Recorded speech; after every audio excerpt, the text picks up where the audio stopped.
नमस्कार दोस्तों, मेरा नाम है विपिन और आज हम बात करेंगे कोलेस्ट्रॉल के ऊपर। इससे पहले मैं शुरू करूं दोस्तों ये वीडियो, मैं आपसे दो सवाल पूछना चाहता हूं।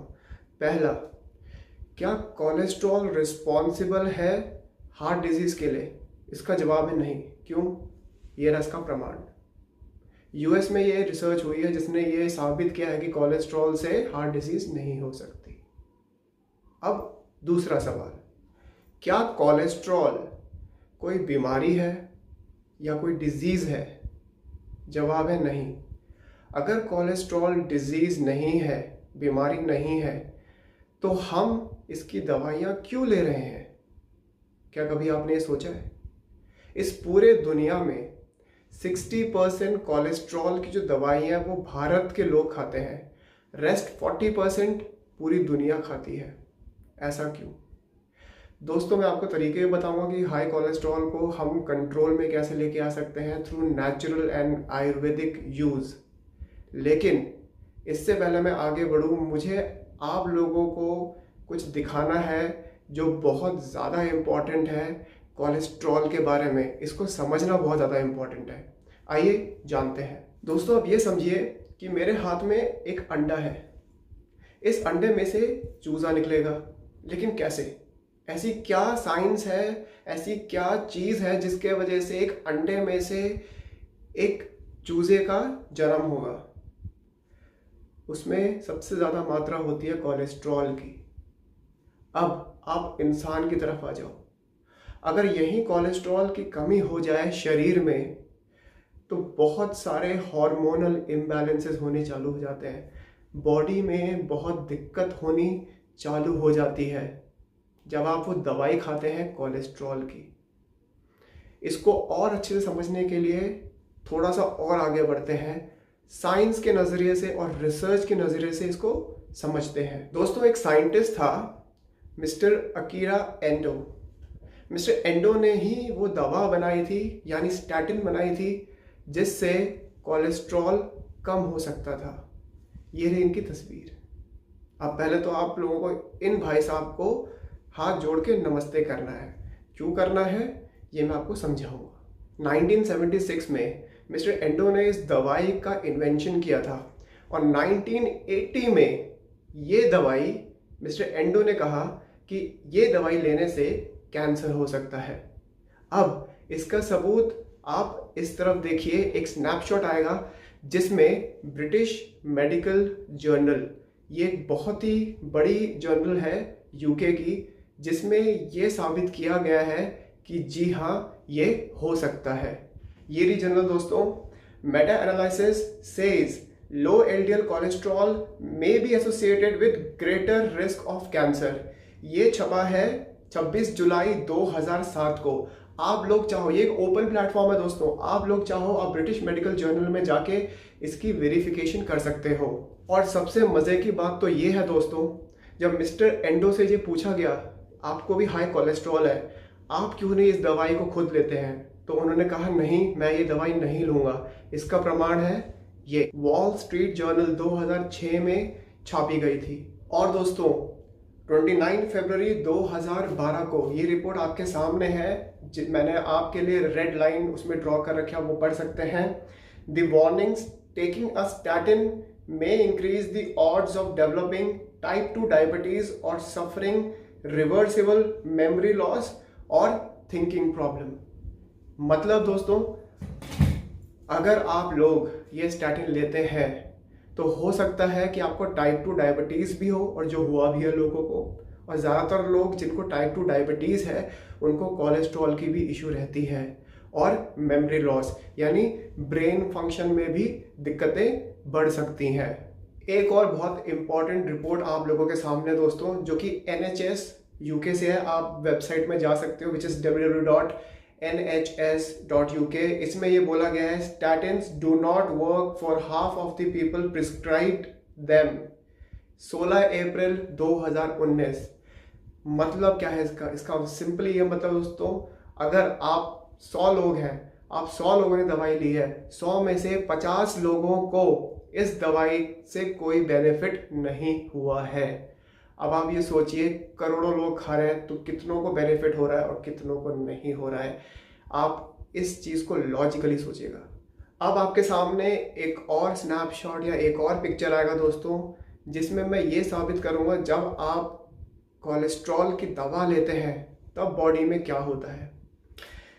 अब ये आप समझिए, ये कोलेस्ट्रॉल सिंथेसिस है। मतलब जब आप स्टैटिन, जो दवा का नाम है, जब आप वो दवा लेते हैं तो उससे क्या होता है, आप एक क्रॉस देख रहे होंगे।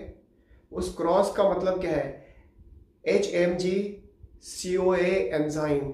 मतलब जब आप दवाई खाते हैं तो ये वाला जो एंजाइम है जिसमें आप क्रॉस देख रहे हैं, कट देख रहे हैं, इसको ये ब्लॉक कर देता है। तो ये जो कोलेस्ट्रॉल की मूवमेंट है, जो साइकिल है, उसमें से एक चीज़ को ये ब्लॉक कर देता है। अब जब ये चीज़ ब्लॉक होती है तो आपकी बॉडी में मैल फंक्शंस होने चालू हो जाते हैं। आपकी बॉडी में जो हार्मोनल इश्यूज़ हैं वो होना चालू हो जाता है। डायबिटीज़, टाइप 2 डायबिटीज़ होनी चालू हो जाती है। हाइपरटेंशन होना चालू हो जाता है। और ये एंजाइम जिसको ये रोक रहा है, HMG CoA, ये बहुत ही इम्पॉर्टेंट एंजाइम है।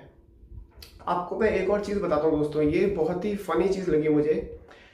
इस दवा का जो नाम है, सॉल्ट नेम या साइंटिफिक नेम, वो क्या है, वो है HMG CoA एंजाइम इनहिबिटर। मतलब ये कोलेस्ट्रॉल की दवाई नहीं है। ये दवाई क्या करती है, HMG CoA को ब्लॉक करती है, इस एंजाइम को रोकती है।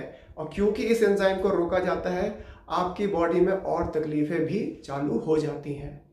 ये 3 चीज़ें दोस्तों सबसे ज़्यादा इम्पॉर्टेंट है और इनका उपयोग जिनको भी कोलेस्ट्रॉल की दवाई को छोड़ना है, कोलेस्ट्रॉल को बैलेंस करना है, अपनी ओवरऑल हेल्थ को ठीक करना है, ये 3 चीज़ें आपने ज़रूर करनी है। सबसे पहला है मेथी दाना। सर ये साइंस मेरी नहीं है, ये आयुर्वेदा की है, ये नेचुरल तरीके हैं और सैकड़ों सालों से हम ये यूज़ करते आ रहे हैं। जो मेथी दाना है उसको आप पानी में रख दीजिए रात को, सुबह उठ के उसका पानी पी जाइए और जो दाना बचे उसको खा लीजिए। आपको अगर डायबिटीज़ है, आपको पेट का इशू है, कोलेस्ट्रॉल है, ट्राइग्लिसराइड जो होता है वो है, विभिन्न प्रकार की जो प्रॉब्लम्स है वो सारी इस पर्टिकुलर चीज़ से ठीक हो जाएगी। तो इसका उपयोग तो आपको करना ही चाहिए। दूसरा, देसी गाय का शुद्ध देसी घी। कोई भी देसी घी नहीं दोस्तों, शुद्ध देसी घी, देसी गाय का। अब आप लोग बोलेंगे भाई ऑलरेडी कोलेस्ट्रॉल है, बाकी प्रॉब्लम्स हैं, देसी घी क्यों यूज़ करें। अरे भाई, किसने बोला कि देसी घी से प्रॉब्लम होती है। ये प्रॉब्लम होती है आपके लाइफस्टाइल से, आपके गलत खाने पीने से। देसी घी खाना उतना ही ज़्यादा ज़रूरी है जितना एक्सरसाइज करना है। देसी घी का प्रयोग अपने खान पान में ज़रूर करें, बहुत अच्छा है और हार्ट हेल्थ के लिए तो नंबर 1 चीज़ है। लौकी का जूस, 1 गिलास लौकी का जूस, उसमें कुछ पत्ते आप पुदीना या तुलसी भी डाल सकते हैं। याद रखिएगा दोस्तों, जब आप लौकी का जूस पियेंगे और मेथी दाना खाएंगे और उसका पानी का सेवन करेंगे, 1 घंटे बाद ही आपने खाना खाना है या कुछ भी आप उसके बाद पी सकते हैं। लौकी का जूस वाकई में बहुत ज़्यादा हेल्पफुल है, सिर्फ और सिर्फ कोलेस्ट्रॉल वाले लोगों के लिए नहीं, लेकिन उन लोगों के लिए जिनको हाई BP है, डायबिटीज़ का इश्यूज़ है, पेट से रिलेटेड इश्यूज़ है, जिनका गट बैक्टीरिया अच्छा नहीं है, उनके लिए भी ये बहुत अच्छी दवा है। आखिरी, खीरा और केला। दोस्तों इसमें अच्छा पोटेशियम होता है। खीरा खूब खाएं, केला खूब खाएं। केला खाने से मोटे नहीं होते, डायबिटीज़ की इश्यूज़ नहीं होते। ये सब बातें मिथ हैं। आप प्लीज़ अपने खाने पीने में सुबह और दिन में खीरा और केला आप थोड़ा सा ज़्यादा खा सकते हो। अब आप लोग पूछेंगे विपिन ये तो बता दें क्या क्या खाना है और ज़रूरी है, क्या क्या नहीं खाना भी इम्पॉर्टेंट है। दोस्तों नॉनवेज बिल्कुल छोड़ दो, मैं सच बोल रहा हूँ। काफ़ी सारे लोग देखेंगे और बोलेंगे अरे नॉनवेज तो हमें बहुत पसंद है। अब या तो आप अपना शरीर देख लीजिए या वो बेचारी जान को देख लीजिए, आपकी मर्ज़ी है। नॉनवेज से दूर रहना है, ब्रेड से दूर रहना है और जितने भी बाहर की चीज़ें हैं, मैगी, चाउमीन, इन सब चीज़ों से दूर रहना है। घर का खाना खाएं और जो मैंने आपको 4-5 तरीके बताए हैं, यही खाने से मात्र 1 महीने में आप अपनी बॉडी में देखेंगे कि आप में एनर्जी ज़्यादा आ जाएगी, आपका कोलेस्ट्रॉल लेवल अपने आप कम हो जाएगा। दोस्तों आज के वीडियो का माध्यम ये नहीं है कि गोली खाना बेकार चीज़ है, या इसका मतलब ये नहीं है कि जो डॉक्टर्स हैं वो सही काम नहीं कर रहे हैं। बिल्कुल नहीं दोस्तों। मैंने जो आपको सबूत ला के दिए वो मेरे सबूत नहीं है, वो एक इंटरनेशनल जर्नल्स है जिनको पूरी दुनिया फॉलो करती है, उनको इंडिया भी फॉलो करती है। मैंने वो सबूत आपके सामने रखे हैं।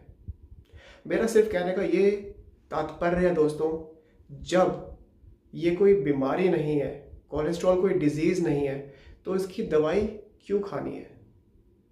मेरे साथ बने रहिएगा दोस्तों। आगे भी मैं आपको और भी बहुत सारी इंफॉर्मेटिव वीडियोस दूंगा, और भी बहुत सारे नेचुरल तरीक़ों से किस प्रकार से ठीक होना है वो बताऊंगा।